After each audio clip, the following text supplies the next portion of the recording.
Sir প্রথমে তো sir presenting symptom তো স্যার মানে চেস্ট পেইন বলবে তো স্যার আমি প্রেজেন্টিং আমি সিম্পটম বলি আমি বলতে বলি হবে। শোনো, এখন তুমি ধরে নাও যে তুমি ওয়ার্ডে আসছো, আমি পরীক্ষা দিচ্ছি, তো তুমি পরীক্ষা দিচ্ছ, আমি হচ্ছে পেশেন্ট। এখন স্যার এসব বলার দরকার নেই, বলবা হচ্ছে আসসালামু আলাইকুম, আমি থার্ড ইয়ারের একজন স্টুডেন্ট, আপনার থেকে আমি আপনার একটু রোগ সম্পর্কিত কিছু কোয়েশ্চেন জিজ্ঞেস করব। ঠিক আছে? শুরু জি করে স্যার। এখন পরীক্ষার মতো করে আমি আপনাকে কিছু কোয়েশ্চেন জিজ্ঞেস করব। কোয়েশ্চেন জিজ্ঞেস করবো বলে আপনার কি সমস্যা, এরপরে তুমি কি কি কোয়েশ্চেন করবে দেখি একটু বলো। স্যার এমনি হিস্ট্রির জন্য স্যার পার্টিকুলার সব পেশেন্ট নিব মানে প্রথমে নাম আমি বলি জিজ্ঞেস করব। তুমি তুমি এখন আর স্যার বা এগুলো বলার দরকার নেই, আমি হচ্ছে পেশেন্ট। তুমি ধরো যে তুমি আমার সাথে কথা বলতেছো, আমি হচ্ছে পেশেন্ট, কিভাবে করে কথাটা বলবে এটাই বলো। স্যার আমি কি আমি কি একদম শুরু থেকে হ্যাঁ শুরু হ্যাঁ করবো নাকি স্যার শুধুমাত্র চেস্ট পেইন থেকে শুরু করবো স্যার? না না, শুরু থেকে শুরু করো, শুরু থেকে শুরু ঠিক করো। আছে। Okay, তাহলে আসসালামু আলাইকুম, আমি এমবিবিএস থার্ড ইয়ারের একজন স্টুডেন্ট। আমি আপনার স্যার এটাকে হিস্ট্রি টেকিং নিব বলবো মানে পারমিশনটা? আমি আপনার সমস্যা সম্পর্কিত কিছু জিনিস আপনার থেকে জানতে চাচ্ছি। Okay sir. আমি কি আপনার সাথে কথা বলতে পারি? বাস এভাবে করো। ওকে, তাহলে স্যার প্রথমে নাম জিজ্ঞেস করবো। না তুমি বলো না, প্রথমে শুরু ওকে স্যার, করছো তো আপনার এভাবে আপনার করো। আপনার নাম? আমার নাম হচ্ছে শাহাদাত। আপনার বয়স? আমার বয়স হচ্ছে 34। আপনার মায়ের নাম? এগুলো কি জন্য তোমার এগুলো জানতে হবে না তো এখন, তুমি স্যার এখানে শুধু এমনি একটা পার্টিকুলার সব পেশেন্টের স্যার মানে ওখানে দেখলাম এগুলো প্যারেন্টস নেম, তারপর স্যার ওখানে প্রেসিডেন্ট অ্যাড্রেস, আমি পার্টনার তাহলে অ্যাড্রেস। আমি তাহলে তোমাকে বুঝাইতে ভুল করছি। আমি যেটা বুঝাইতে চাইছি এটা হচ্ছে তুমি এখন পেশেন্টের সাথে ওয়ার্ডে গেছো, ওয়ার্ডে তো এত কিছু জিজ্ঞেস করতে হয় না, এগুলো তো ধরো আগে থেকেই নেওয়া আছে। এখন ওকে স্যার। হাসপাতালে তোমার পরীক্ষার জন্য তুমি চেস্ট পেনের রোগীর হিস্ট্রি নিচ্ছ। তুমি ওকে সুন্দর স্যার। মতো শুরু করছো যে আমি বেলাল থার্ড ইয়ারের একজন স্টুডেন্ট, আপনার থেকে আপনার যোগ্যতা সম্পর্কিত কিছু প্রশ্ন জানতে চাচ্ছি। ব্যাস এভাবে করে শুরু করেছো। ওকে স্যার, তাহলে আপনি কি সমস্যা নিয়ে আসছেন? আমার গত 5 ঘন্টা ধরে বুক ব্যথা করতেছে। তাহলে আপনার বুকে কোথায় ব্যথা করতেছে? বুকের বাম পাশে। বুকের বাম পাশে। ব্যথা কখন শুরু হয়েছে? এটা হঠাৎ করে এই যে আজকে সেহেরির আগে। ওকে। আপনার ব্যথাটা কেমন, মানে এটা কি মানে ছুরি দিয়ে মারতেছে এমন, নাকি প্রেসার পড়তেছে এমন, নাকি বার্নিং পেন, কেমন পেন হচ্ছে? মনে হচ্ছে বুকের উপর দিয়ে কেউ একজন ট্রাক চালা দিচ্ছে, এরকম ব্যথা, খুব চাপ ধরে ওকে। আছে। আপনার এই ব্যথা কি অন্য কোনো দিকে মানে কি চলে যাচ্ছে, রেডিয়েট করতেছে? মানে পেনটা কি শুধুমাত্র ব্যথাটা বুকেই থাকতেছে নাকি অন্য কোনো দিকে যাচ্ছে? ব্যথাটা একটু মনে হচ্ছে যে আমার বাম হাতেও লাগতেছে, আর গলাও জাম ধরে আছে। Okay, আপনার আর কোনো কোনো সিমটম আছে, মানে আর কোনো প্রবলেম আছে আপনার এই বুকে ব্যথা ছাড়া? বুকে ব্যথার সাথে আমার একটু করে ঘাম দিছিল। ওকে। আপনার এই ব্যথাটা কি আগে কখনো আসছে নাকি এই প্রথম? না, এবারই প্রথম। ওকে। আপনার এই ব্যথাটা মানে কি কিছু করলে কি কমছে বা বাড়ছে, মানে কোনো আপনি মানে রেস্ট নিলে কি কমে গেছে, আমি দুইটা বা গেস্ট্রিকের হাঁটাহাঁটি ওষুধ করলে কি বেড়ে গেছে? আমি গেস্ট্রিকের ওষুধ খাইছিলাম, খাওয়ার পরে দেখলাম যে ব্যথাটা একটু কম লাগছে। ওকে। আর আপনি এই ব্যথাটাকে কত নাম্বার দিবেন, মানে যদি 1 থেকে 10-এ আপনাকে যদি হিসাব করতে দেওয়া হয় যে 0 মানে হচ্ছে কি পেন একদম নাই, আর 10 মানে হচ্ছে সবচেয়ে বেশি পেন আছে? এটা হচ্ছে ধরেন 7-এর মতো, 7-10, 10-এর 7। ওকে। তারপর আর হচ্ছে কিছু আমরা আর বলো। এটা হচ্ছে আমরা প্রেজেন্টিং সিম্পটম যেহেতু আমরা হিস্টরি নিচ্ছি, এবার আমরা স্যার ড্রাগের আচ্ছা, হিস্টরি। এবার দাঁড়াও, আমি তোমাকে একটা কথা বলি। কখনো জি স্যার। পেশেন্টকে একসাথে দুটো কোয়েশ্চেন করবেন। তুমি একটা কোয়েশ্চেন করছো, ইনভাইট করছো, যেমন ধরো যে বলছে যে আপনার ব্যথাটা কোনো এই কিছু করলে কমে গেছে, এরকম হয়েছে কিনা। আর সাথে সাথে জিজ্ঞেস করতেছে যে বেড়ে গেছে, এরকম হয়েছে। তাকে তো সুযোগ দিতে হবে যে আপনার ব্যথাটা কোনো ভাবে কমাইছে, এরকম কিছু করতে পারছেন আপনি। এটা বলার পরে তুমি কোয়েশ্চেনের আনসার না নিয়ে আরেকটা কোয়েশ্চেন করবে না, তাহলে এখানে তোমার বুঝতে পারছি স্যার। ইন্টারাপশন হবে। আচ্ছা, তুমি আসলে ভেরি গুড, সক্রেটিস সবকিছুই ফলো করছো। আচ্ছা, এই বুক ব্যথার সাথে আমরা এখন, তুমি এই রোগীর পাস্ট হিস্ট্রি কি নিবে বল? স্যার পাস্ট হ্যাঁ, হিস্ট্রি নিব যে স্যার প্রথমত মানে দাঁড়া দাঁড়া। রোগীর তুমি তুমি মিউট করো। কে জানি এই কোমা কই? কোমা, কোমা মিউট করো। এই কোমা পেশেন্ট, কোমা মিউট করো। রোল নাম্বার 2 নাই, রোল নাম্বার 2 নাই। রোল নাম্বার 2 না থাকলে হচ্ছে roll number 8। Roll number 8 unmute করো।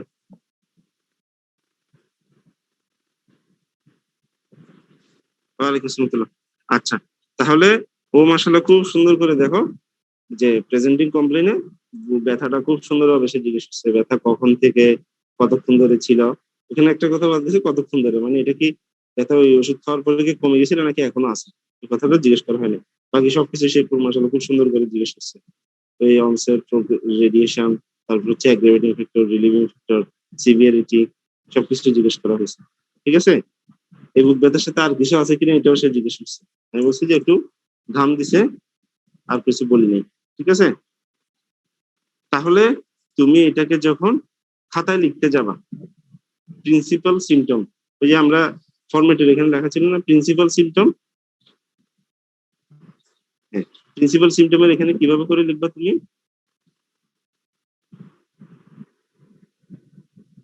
খাতায় লিখতেছো, খাতায় কি লিখবা? 1 নম্বর পয়েন্ট দিয়ে, 1 নম্বর পয়েন্ট হচ্ছে chest pain for, chest pain for, chest, হ্যাঁ হ্যাঁ, chest pain for last 4 hour হলে 4 আওয়ার অথবা 5 আওয়ার হলে 5 আওয়ার, কেমন? Chest pain for last 5 hours. ঠিক আছে, তারপর হচ্ছে 2 নম্বর হবে হচ্ছে নসিয়া ফর সেম ডিউরেশন, অথবা হচ্ছে সোয়েটিং ফর সেম ডিউরেশন। আচ্ছা, এটা তো গেল হচ্ছে চিফ কমপ্লেইন, হচ্ছে প্রিন্সিপাল সিমটম। আচ্ছা, তুমি এবার পাস্ট হিস্ট্রির মধ্যে কি নিবে বলো তো?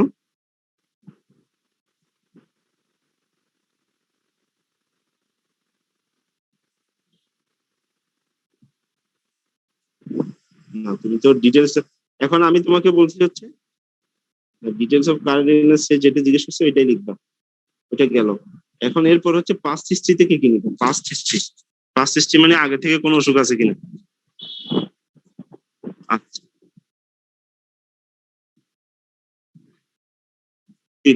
কি রোগের ব্যাপারে জিজ্ঞেস করবা তুমি এখানে? মানে কোনো ব্লাড প্রেশার বেশি ছিল কিনা, ডায়াবেটিস ছিল কিনা, অথবা হচ্ছে কোনো ব্লাড কোলেস্টেরল বেশি ছিল কিনা। ঠিক আছে,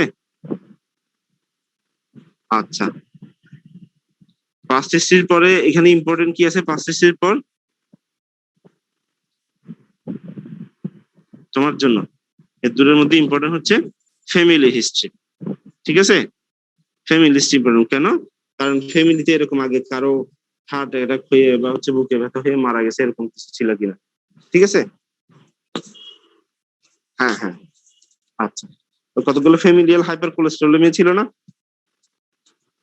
ফ্যামিলিয়াল হাইপার কোলেস্টেরোলেমিয়া কিরকম, অটোজোমাল ডমিনেন্ট নাকি রেসিসিভ? ভেরি গুড, তুমি তো দেখি বায়োকেমিস্ট্রি পাস করে ফেলবা। সবগুলা যে এই মেটাবলিক ডিজিজ হচ্ছে অটোজোমাল রেসিসিভ, একমাত্র এটা ছাড়া। আচ্ছা, তারপর এরপরে আর কি আছে? তার মানে অটোজোমাল ডমিনেন্ট মানে কি? 2 জনের মধ্যে একজনের হওয়ার সম্ভাবনা থাকবে। আচ্ছা, ফ্যামিলি হিস্ট্রির পর আর কি হিস্ট্রি নিবা এখানে ইম্পর্টেন্ট?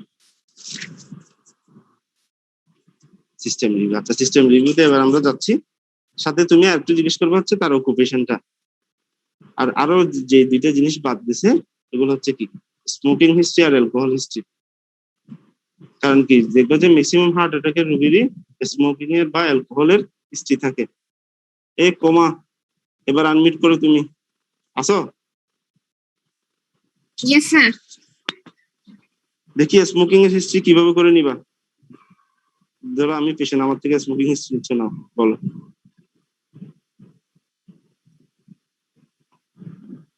শুধু কোয়েশ্চেন গুলো বলো, স্মোকিং এর হিস্ট্রিতে কি কোয়েশ্চেন করবা। বুঝা গেছে Sir, আমার কথা? হুম, স্যার বুঝছি স্যার। হ্যালো, হ্যাঁ বলো। হ্যাঁ বলো। স্মোকিং এর হিস্ট্রিতে স্যার পাস্ট হিস্ট্রি জিজ্ঞেস করবো। স্মোকিং হিস্ট্রিতে জিজ্ঞেস করতে হবে আপনি কতটা সিগারেট প্রতিদিন খান। ইয়েস স্যার, এটা হ্যাঁ, এরপরে কতদিন ধরে খাচ্ছেন। যদি বলে যে প্রতিদিন সে 20টা করে সিগারেট খাচ্ছে, প্রতিদিন সে কয়টা করে খায়? 20টা করে খায় 20টা করে। এবং ইয়েস স্যার। গত 5 বছর ধরে খাচ্ছে, তাহলে কত প্যাকিয়ার হবে বলো। স্যার আবার কোয়েশ্চেনটা করেন স্যার, বুঝি নাই। পেশেন্ট বলল সে প্রতিদিন 20টা করে সিগারেট খায় ইয়েস স্যার, 20টা করে। এবং খাচ্ছে হচ্ছে 5 বছর ধরে। 5 বছর ধরে। বুঝা গেল? Yes sir. তাহলে কত প্যাকিয়ার হয়? 20টা করে। এই দুইটাকে গুণ করে কত দিয়ে ভাগ দিতে হবে?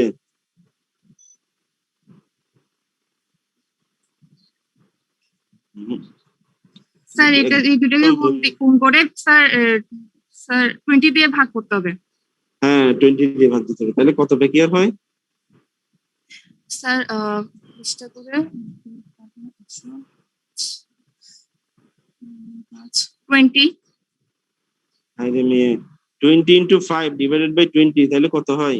20 কাটা গেল, 5 প্যাকিয়ার এনে। 5 হবে স্যার, 5 হবে স্যার। তাইলে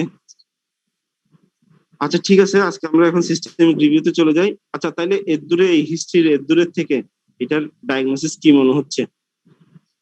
দেখি বলো, রোল নাম্বার 2 বলো। স্যার এখানে স্যার স্যার কোয়েশ্চেনটা বুঝি নাই স্যার, আরেকবার একটু বলুন। তুমি কি গত 15 মিনিট ক্লাসে ছিলা বা 10 মিনিট? স্যার আমার একটু নেটওয়ার্ক ডিস্টার্ব করছিল স্যার। আচ্ছা তাইলে আমরা এর কাছে চলে যাই। এরকম ছিল যে একজন, দেখি আনমিউট করে তো যে কোনো একজন।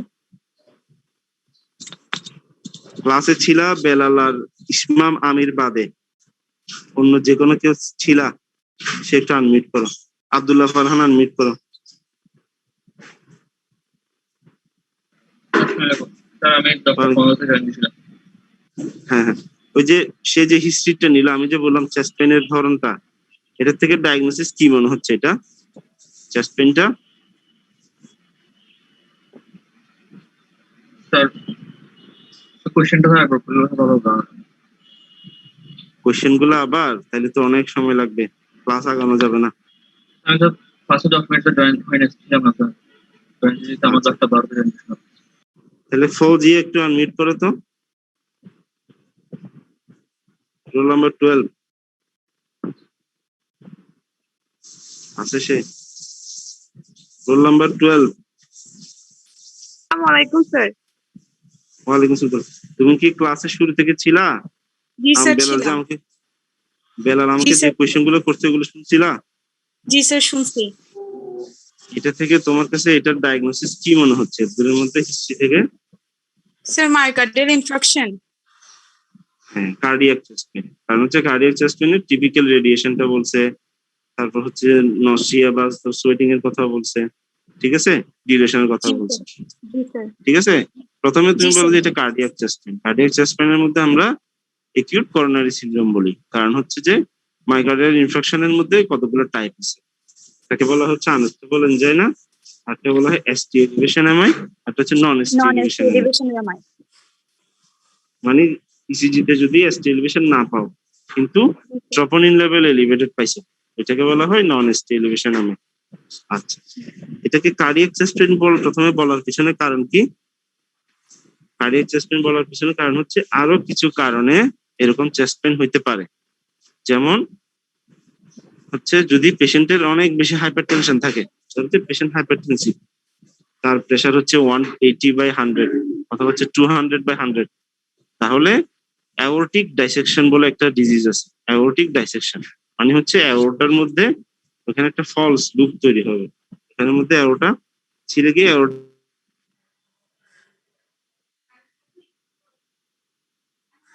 হ্যালো। ঠিক আছে, ওই জন্য এরকম চেস্ট পেন যদি বলি এগুলো হচ্ছে অপারেশন করা হচ্ছে। হ্যালো, শোনা যায় না স্যার হ্যাঁ শোনা যাচ্ছে না? স্যার শোনা যায় লাস্টের কথা শোনা যায় নাই। মানে আমি বললাম যে যদি পেশেন্টের এরকম হাইপার টেনশন থাকে তাহলে জি, কিন্তু, যদি খুব বেশি হাইপার টেনশন তাহলে আরেকটা ডিজিজ মাথায় আনতে হবে, এটা হচ্ছে অ্যাওর্টিক ডাইসেকশন। অ্যাওর্টিক ডাইসেকশন মানে হচ্ছে অ্যাওর্টার মধ্যে একটা ফলস লুপ তৈরি হবে। এখানের মধ্যে ডাইসেকশন মানে হচ্ছে তোমরা যেমন অ্যানাটমিতে বলছো ডাইসেকশন, এখানের মধ্যে অ্যাওর্টার মধ্যে একটা ছিঁড়ে গিয়ে ফলস গ্রুপ ক্রিয়েট করবে। শোনা যাচ্ছে না।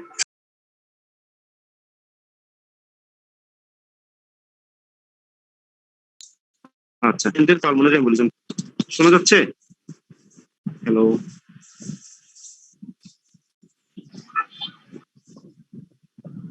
আব্দুল্লাহ ফারহান জি স্যার, শোনা যাচ্ছে কিনা কথা? আচ্ছা তো লাস্টের আচ্ছা। ওয়ার্ডটা স্যার শোনা যায় না আবার আমরা। আচ্ছা লাস্টেরটা জি, জি। হচ্ছে যদি পেশেন্টের পালমোনারি এম্বোলিজম, একটা হচ্ছে অ্যাওর্টিক ডাইসেকশন আর একটা হচ্ছে পালমোনারি এম্বোলিজম, ঠিক আছে? আর হচ্ছে যদি পেশেন্টের এরকম রেডিয়েশনের হিস্ট্রি না দিত বা নসিয়ার হিস্ট্রি না দিত তাহলে সাথে আসবে কি গ্যাস্ট্রোএসোফেজিয়াল রিফ্লাক্স ডিজিজ অথবা হচ্ছে পেপটিক আলসার ডিজিজ।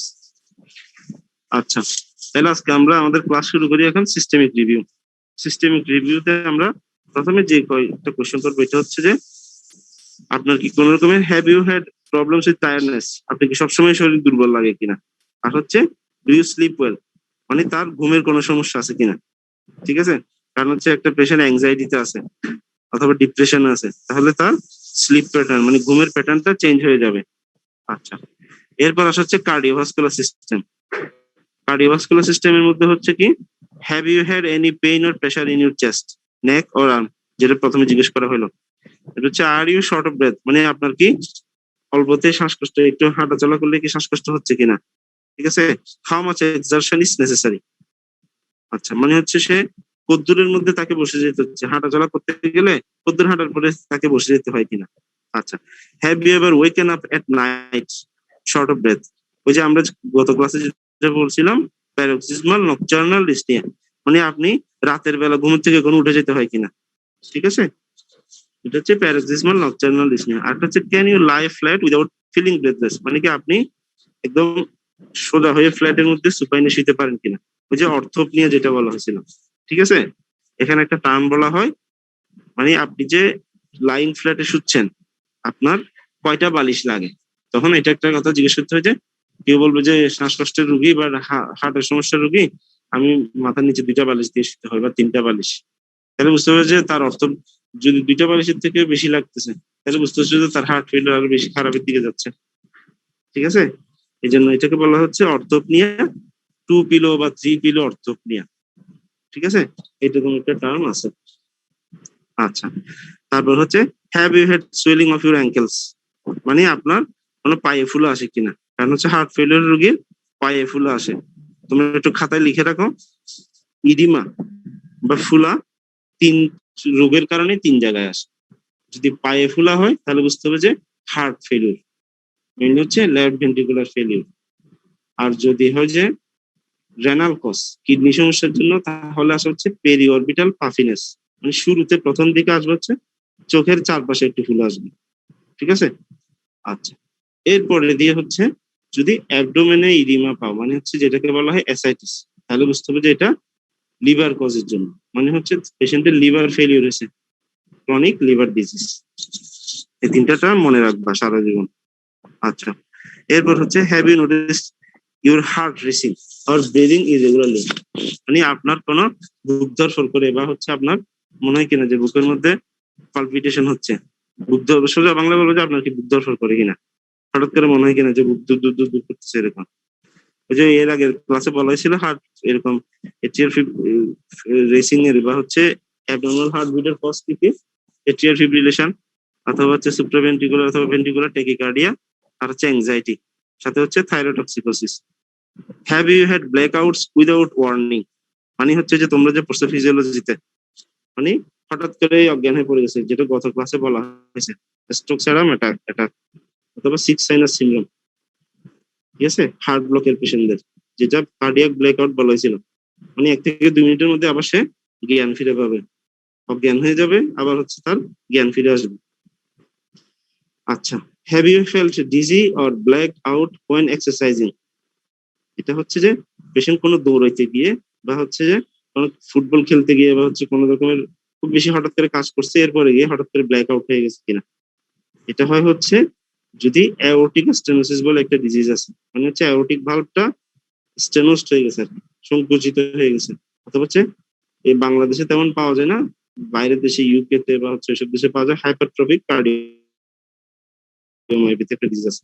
এরপর হচ্ছে do you have pain in your legs on exercise? Do you have pain in your legs on exercise? এটা ব্যাপারে আমাদেরকে বলবে হচ্ছে বেলাল। বলো দেখি, বেলাল আনমিউট করো। জি স্যার। বেলাল শোনা যাচ্ছে? জি স্যার, বলেন। হ্যাঁ। জি স্যার, শোনা যাচ্ছে স্যার। এই কোয়েশ্চেনটা একটু বলো তো, এটা কেন করবো? Do you have pain in your legs on exercise? Sir আমরা তো এক্সারসাইজ করলে স্যার মাসেলে স্যার ল্যাকটিক অ্যাসিড প্রোডিউস হয়। একটু এটা কি মাথা স্যার খাটাও, অ্যানাটমি করছো। Do you have pain in leg? হ্যাঁ, স্যার এটা একটু সোলিয়াসের জন্য, বায়োকেমিস্ট্রির দিকে যাচ্ছে, ঠিক আছে। সোলিয়াসের জন্য স্যার, মানে পেরিফেরাল হার্ট। কিন্তু আমরা এখন কার্ডিওভাস্কুলার সিস্টেমের মধ্যে জিজ্ঞেস করতেছি। জি স্যার। ওয়াল লিম্বের কোনো অ্যানাটমি তোমরা ক্লিনিক্যাল অ্যানাটমি করছো? স্যার সোলিয়াস মাসেল নিয়ে পড়ছে, এটাকে পেরিফেরাল হার্ট পরে বলে, মানে এটা ব্লাড পাম্প করে। থ্রম্বোনজাইটিস অবলিটারেন্স, এটা আমরা শুনছিলা? না স্যার। এটা ক্লিনিক্যাল অ্যানাটমিতে পড়ো নাই? লোয়ার লিম্বের যে ব্লাড ভেসেল আছে, থ্রম্বোনজাইটিস অবলিটারেন্স মানে হচ্ছে, থ্রম্বোনজাইটিস মানে কি? লোয়ার লিম্বের যে ব্লাড ভেসেল গুলো আছে, পপ্লাইটিয়াল আর্টারি বা হচ্ছে anterior tibial posterior tibial artery, ওইখানের মধ্যে অথবা আর্টারি ডরসালিস পেডিলিসের এখানে কোনো ক্লট ফর্মেশন হয়েছে কিনা, ঠিক আছে, এবং ক্লট ফর্মেশন হয়ে ব্লাড ভেসেলটা ন্যারো হয়ে গেছে কিনা, এটাকে বলা হয় থ্রম্বোনজাইটিস অবলিটারেন্স। ঠিক আছে, বুঝতে পারছো তুমি? এটা জি স্যার। আরেকটা টার্ম আছে, এটা টার্ম হচ্ছে কি বার্জার ডিজিজ। বার্জার্স ডিজিজ, ঠিক আছে। এই ডিজিজে কি হয়, মানে হচ্ছে পেশেন্ট ধরো অনেক দিন ধরে এরকম হাসপাতালে মাঝে মধ্যে পাবা, অথবা যাদের ডায়াবেটিস থাকে বা হার্টের সমস্যা থাকে, স্মোকিং করতেছে, হচ্ছে ব্লাড কোলেস্টেরল বেশি, ওদের কি হয়, পায়ের ব্লাড ভেসেল গুলো শুকায় যায়, ঠিক আছে। ব্লাড ভেসেল গুলোতে অ্যাথেরোস্ক্লেরোসিস হয়ে ন্যারোইং হয়ে তার কি হয়, সে যখন কদ্দুর হাঁটবে, যেহেতু এটা ন্যারোইং হয়ে গেছে, কদ্দুর হাঁটার পর যখন মাসেলে ব্লাড ফ্লো বেশি লাগবে, ঠিক আছে, ব্লাড ফ্লো যখন বেশি লাগতে যাবে, ল্যাকটিক অ্যাসিড কি করে, ব্লাড ফ্লো বাড়াইতে চাইবে। ব্লাড ফ্লো যখন বাড়তে চাইবে, ওখানে তো আর্টারি গুলো ন্যারো হয়ে গেছে, তখন সে হাঁটতে গেলে কদ্দুর হাঁটার পরে বলবে যে কি আমার পায়ে ব্যথা করতেছে, ঠিক আছে। এই পায়ে ব্যথাটা হচ্ছে ইসকেমিয়ার জন্য, মানে এখানে যে অক্সিজেন সাপ্লাই বা ব্লাড সাপ্লাই কমে গেছে এই জন্য, ঠিক আছে। এটার একটা মেডিকেল টার্ম আছে, এটাকে বলা হয় ইন্টারমিটেন্ট ক্লডিকেশন। ইন্টারমিটেন্ট কেন বলা হয়েছে, মানে থেকে থেকে হবে। পেশেন্ট ধরো কদ্দুর হাঁটার পরে হইলো, আবার যখন রেস্ট নিবে আবার ভালো লাগবে, বুঝছি, তখন তো আস্তে আস্তে ব্লাড ফ্লো কম হইলেও পেশেন্ট ভালো থাকতেছে, আবার যখন কদ্দুর হাঁটবে আবার হবে। এটাকে বলা হয় ইন্টারমিটেন্ট ক্লডিকেশন, ঠিক আছে। আবার এটা আরেকটা টার্ম হচ্ছে ক্লডিকেশন ডিস্টেন্স। ধরো আমাকে যদি বলে, আমি তোমাকে সরাসরি জিজ্ঞেস করবো যে পেশেন্টের ক্লডিকেশন ডিস্টেন্স কত, মানে হচ্ছে কি, পেশেন্ট ধরো যে বসা ছিল, বসা থেকে কদ্দুর হাঁটার পরে তার এই সমস্যাটা হয়, এটাকে বলা হয় ক্লডিকেশন ডিস্টেন্স। বুঝতে পারছো কথাটা? কেউ জি, বুঝতে স্যার। না পারলে রিপিট কোশ্চেন করতে পারে এই জায়গায়, কারণ এটা কিন্তু পরে আবার বলার সুযোগ সবসময় থাকবে না।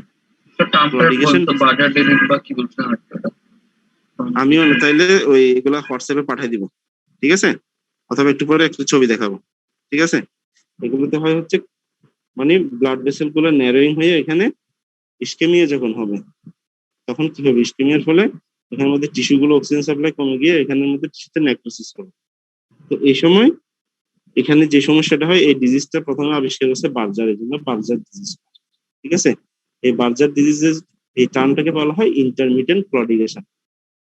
আমরা প্রিন্সিপাল সিমটম লেখার সময় বলছি না যে আমরা কখনো মেডিকেল টার্ম ইউজ করবো না।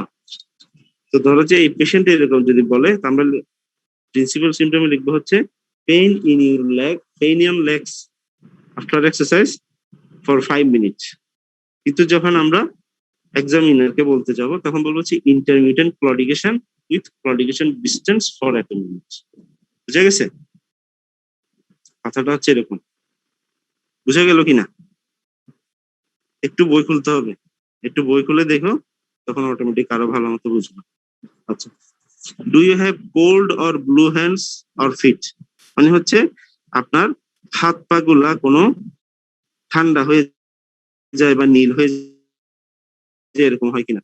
কারণ হচ্ছে যে যখন এখানে ব্লাড সাপ্লাই কমে যাবে, ইসকেমিয়া যখন হবে, তখন এখানে ডিঅক্সিজেনেটেড হিমোগ্লোবিন যখন থাকে, এটার জন্য ব্লু কালার হবে হাতে অথবা পায়ে। এটাকে বলা হয় রেনুট ফেনোমেনন, RAYNAUD, রেনুট ফেনোমেনন। ঠিক আছে? বার্জার ডিজিজ টার্মটা হচ্ছে BUERGER, বার্জার ডিজিজ। ঠিক আছে? ম্যাকলেট খুলে দেখবা। আচ্ছা, এরপর হচ্ছে have you ever had rheumatic fever or heart attack or high blood pressure? মানে তার আগে থেকে কখনো রিউমেটিক ফিভার হয়েছে, মানে বাত জ্বর হয়েছে, অথবা হচ্ছে হার্ট অ্যাটাক হয়েছে, অথবা হাই ব্লাড প্রেশার হয়েছে, এরকম কিছু ছিল কিনা? ঠিক আছে? এই কার্ডিওভাস্কুলার সিস্টেম কোশ্চেন নিয়ে কারো কোনো কোশ্চেন আছে কিনা দেখো, আমি একটু কয়েকটা তোমাদের জন্য ছবি বের করি।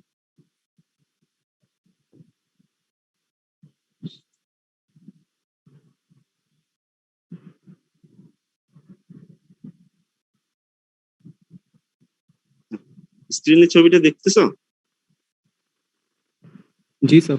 স্ক্রিনে এই যে দেখো, এটা হচ্ছে তার অ্যান্টেরিয়র টিবিয়াল আর্টারির এখানে ইসকেমিয়ার জন্য কি হয়েছে, বার্জার ডিজিজ। মানে হচ্ছে ভেসেলের ইসকেমিয়ার জন্য ভেসেল শুকিয়ে গেছে, ব্লাড সাপ্লাই নাই, তাহলে এখানে টিস্যুগুলো নেক্রোসিস হয়ে এরকম একটা আলসার হয়ে গেছে। এটা হচ্ছে আর্টারিয়াল আলসার। ঠিক আছে? পরে আস্তে আস্তে পড়বা আলসার 3-4 রকমের আছে। Arterial ulcer, venous ulcer, neuropathic ulcer. ঠিক আছে? Vasculitic ulcer. ঠিক আছে? এই আলসারটার এজটা থাকবে যে 5 আউট, মনে হবে যে এখান থেকে কে একজনে 1 টুকরা মাংস এভাবে করে খেয়ে নিছে। মানে মনে হচ্ছে যে তুমি একটা আপেলের থেকে একটা কামড় দিয়ে একটা পোর্শন খেয়ে নিছো। 5 আউট এরকম। দেখো মার্জিনটা খুব সুন্দর করে উপরের দিকে বোঝা যাচ্ছে, ভিতরের দিকে মনে হচ্ছে একটু ডেপথে ইয়া হয়ে গেছে। ঠিক আছে? আচ্ছা, এটাতে দেখো আমরা বার্জার ডিজিজের জন্য যে তার পায়ের আঙ্গুলের মধ্যে দেখো 3-4 নাম্বার আঙ্গুলে দেখো অল্প অল্প করে একটু একটু ঘায়ের মতো আছে। খেয়াল করছো? টোয়ের মধ্যে দেখো 3 নাম্বার আর 4 নাম্বার টোয়ের মধ্যে ছোট ছোট 2টা আলসারের মতো ঘা আছে, দেখা যাচ্ছে? Yes sir. খেয়াল কর। হ্যাঁ, আচ্ছা, এটা হচ্ছে এভাবে করে আর্টেরিয়াল রসালস পেরিসের পাঁচটা দেখতেছি, তোমরা সারফেস মার্কিং এ যে দেখছো। আচ্ছা, এটা হচ্ছে যে তোমরা অ্যানাটমিতে দেখছো না জানি, হচ্ছে ভেরিকোজ ভেইন বলা হয়। ভেরিকোজ ভেইন মানে হচ্ছে যে abnormal dilation of the vein, পায়ের মধ্যে ভেইন গুলো ডাইলেটেড হয়ে আছে।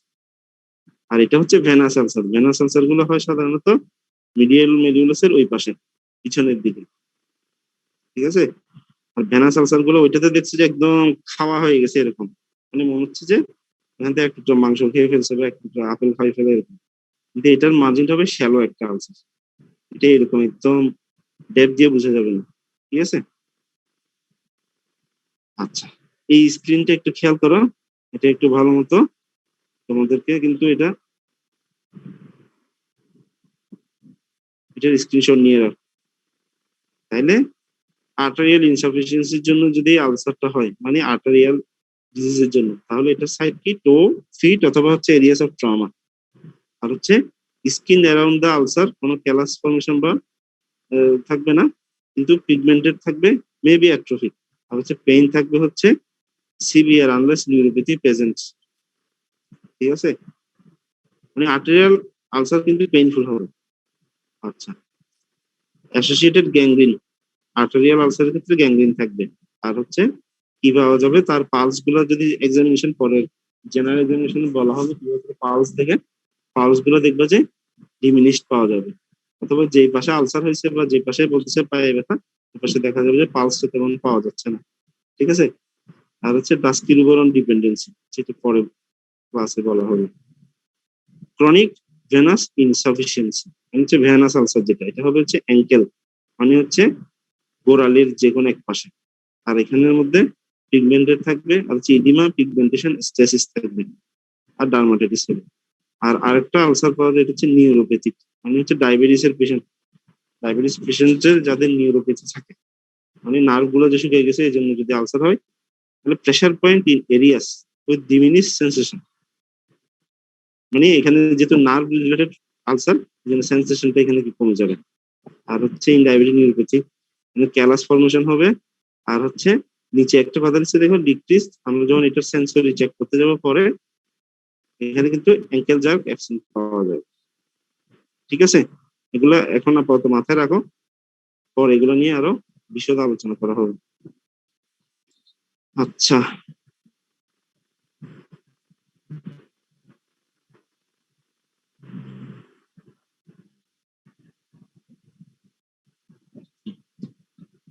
এরপর আসা হচ্ছে আমরা যে কার্ডিওভাস্কুলার রেসপিরেটরি কিছু জিনিস আলোচনা করছিলাম, এখানে মধ্যে কোশ্চেন গুলো দেখো। Are you ever short of breath, মানে আপনার কি অল্পতেই শ্বাসকষ্ট হয় এরকম হয়েছে কিনা, এবং হঠাৎ করে হয়েছে কিনা, সাডেনলি মানে হঠাৎ করে যদি হয় পালমোনারি এমবোলিজম।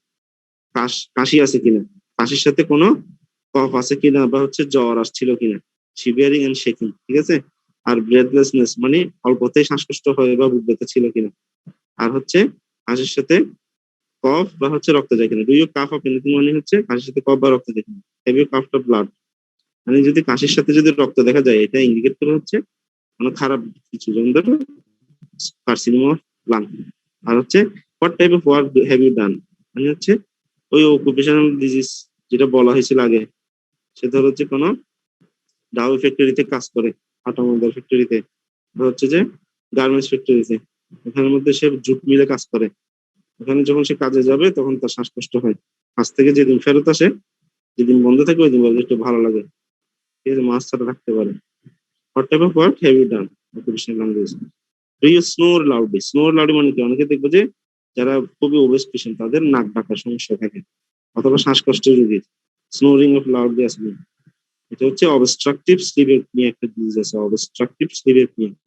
আপাতত শুধু টার্মটা মনে রাখবেন, অবস্ট্রাকটিভ স্লিপ এপনিয়া, ওদের এটা থাকে। আর হচ্ছে do you sleep easily during the day, এটা একটা স্কেল বলা হয় Epworth sleepiness scale, EPWRTH, Epworth sleepiness scale. এটা দেখা হচ্ছে যাদের স্লিপ এপনিয়া থাকে, এটার জন্য ওদেরকে দিনের বেলা বসে বসে ঘুমায় কিনা, আর গাড়ি চালাতে গিয়ে হঠাৎ করে ঘুম আসছে এরকম হয়েছে কিনা, ঠিক আছে। আচ্ছা, do you ever have wheezing, মানে হচ্ছে বাঁশির মতো শোঁ শোঁ শব্দ হয় কিনা, অথবা শর্ট অফ ব্রেথ হয় কিনা। হ্যাভ ইউ হ্যাড ফিভার, জ্বর আসে কিনা। আর হচ্ছে নাইট সোয়েট, মানে শরীর দিয়ে ঘাম দেয় কিনা, অথবা রাতের বেলা বিকালের দিকে ঘাম দেয় কিনা। এটা কিসের লক্ষণ, এটা হচ্ছে যে ইভিনিং রাইজ অফ টেম্পারেচার বলে না, যক্ষা রোগীদের ইভিনিং রাইজ অফ টেম্পারেচার থাকে, দিন শেষে জ্বর আসে, আর হচ্ছে দিন শেষে একটু রাতের দিকে ঘাম দেয়, তাহলে টিউবারকুলোসিস অথবা কোন রকমের ক্যান্সার হলে নাইট সোয়েট থাকতে পারে। আর have you ever had pneumonia tuberculosis, মানে আগে থেকে ওর কোনো নিউমোনিয়া বা যক্ষা রোগ এগুলো ছিল কিনা। এগুলো হলে, একটা রোগ হলে একবার যদি লাং দুর্বল হয়ে যায়, পরের বার কি তার আরো বেশি রোগ হওয়ার সম্ভাবনা বেড়ে যায়, ওখানের মধ্যে আরো কোনো খারাপ অর্গানিজম দিয়ে রোগ করতে পারে। আর হচ্ছে আপনি কি এর মধ্যে কোনো এক্সরে করাইছেন বা আগের কোনো বুকের এক্সরে আছে, তাহলে তোমার জন্য কাজটা সহজ হয়ে গেল। তুমি আগের একটা এক্সরে দেখলা, এটা নর্মাল পাইলে এটাতে একটু ওই এটার সাথে এটা মিলাতে গেলে বুঝে যাবো যে এখানে একটা সমস্যা আছে, ঠিক আছে। আচ্ছা, আজকের ক্লাসে আর বেশি কথাবার্তা না বলি, তোমাদেরকে আজকে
একটু দেখো।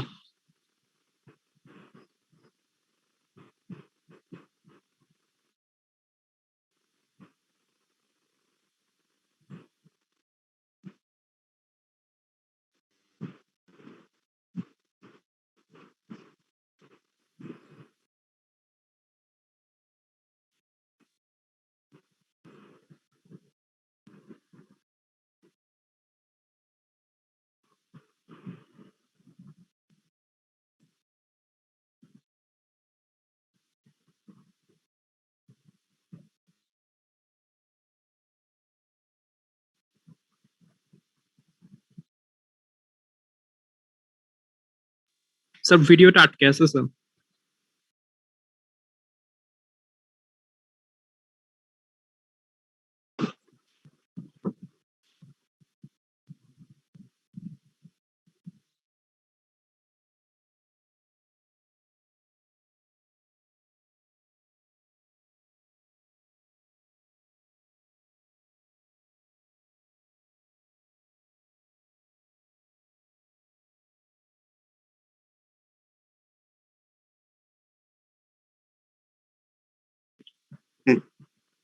যে কোনো একজন আনমিউট করে বলতে শোনা যাচ্ছে কিনা? স্যার শোনা যাচ্ছে। আচ্ছা, আমি এখন যে ভিডিওটা শেয়ার করতেছি এটা যদি মাঝপথে থেমে যায় তাহলে আবার মিটিং এ রিজয়েন করিও। Okay sir.